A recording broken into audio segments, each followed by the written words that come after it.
Hi, I'm Bill Leedy. You may remember me from such films as that time I convinced a guy to take his Aston Martin out on a lightly frozen lake in Vermont, and well, it's probably about it.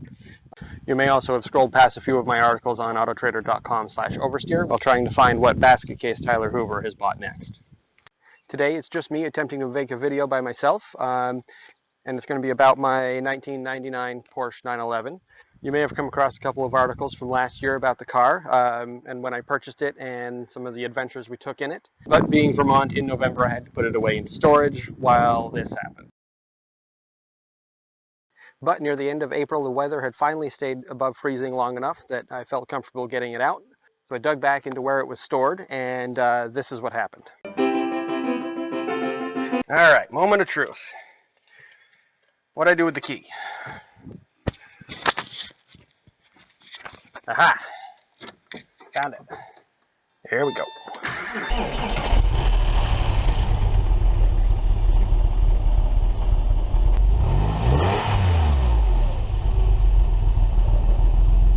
Yep, it fired right up like it hadn't missed a beat, and I got to drive it for, 2 days before, well, this happened. At the end of last year, just after I put the car into storage, there was an article I wrote about some of the things that I was going to take care of this spring when I got the car out. And today, assuming my skills with basic tools doesn't get the better of me, we're going to tackle. First up is my center console.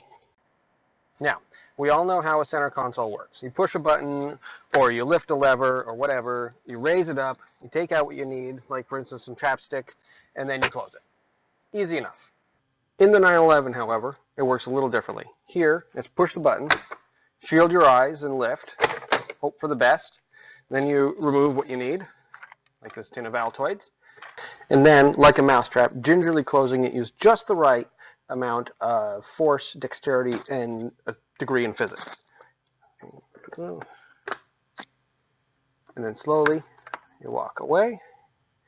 And there it sits until the next unsuspecting person needs to mask having sardines for lunch. The fix is to replace the hinge, which after 18 years of use has moved on to a higher calling. So using some hand tools, the magic of time lapse, and some free music, let's dig in.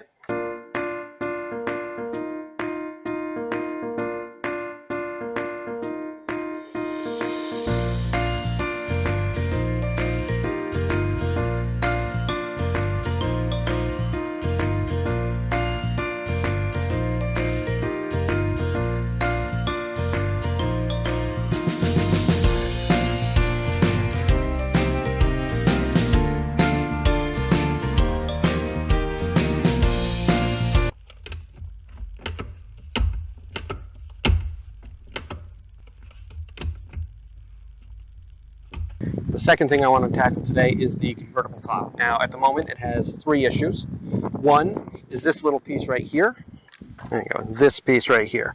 Now, when the top goes up, this piece rises back, and then these fold up and then slide down into the bodywork to make room for the mechanism. And then when you close the top, they come up here to cover up a big hole there. Now, this one will occasionally get caught and stop about halfway through, and you have to physically push on it to help it go along. The second issue comes into play about here. The edge of the top has these 3 plastic pieces that help hold the edge and catch the rain as it comes down.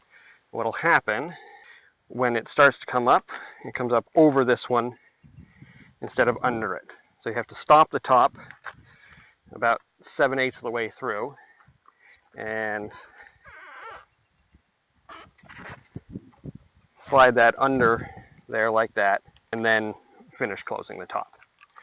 However, both of those things were present when I bought the car, and so unless you know of a inexpensive fix for either of those options, I'm going to leave them alone for now.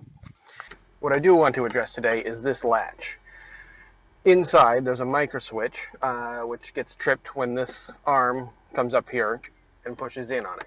And that tells the car that the roof is up and then the windows can close.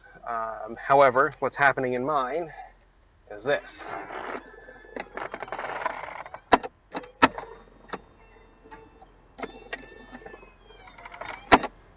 because the arm isn't moving the latch enough to do that. So far, I've been able to fix it by pushing this up in here and then closing it. Then it'll latch like it's supposed to, the windows go up, and so on.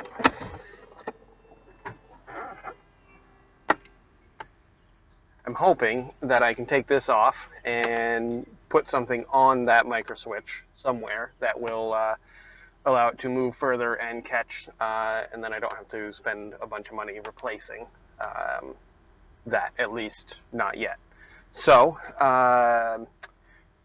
cue the speedy movements and the music. Right, and so you can see it better. Here is the latch, and when this gets pushed up, there's a little arm here that flips that little switch, and that's what happens, or what doesn't happen when I do that. So, I think I can slip a little something in here that'll allow this little arm to move that switch quicker, and then that should be everything I need to do to fix this. And so just so you can see, I just took a little piece of plastic and stuffed it in there. It's actually in a really nice place. I don't think it's even going to go anywhere. You can push on it and it stays right where it is, so even when it's back up there, it should be fine.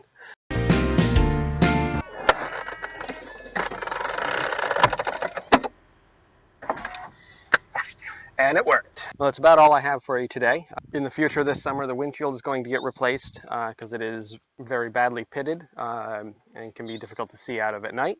Also, it's now due for an oil change, which I will take to a shop and have done so that they can look through everything under there, give it its yearly once-over, and hopefully a clean bill of health. Thank you all very much for watching. Please subscribe if there was any portion of this video that you enjoyed, and I'll keep trying to find ways to make them better. And now for your patience with my video, I will leave you with the sound of this car's 3.4 liter flat six singing you the song of its people.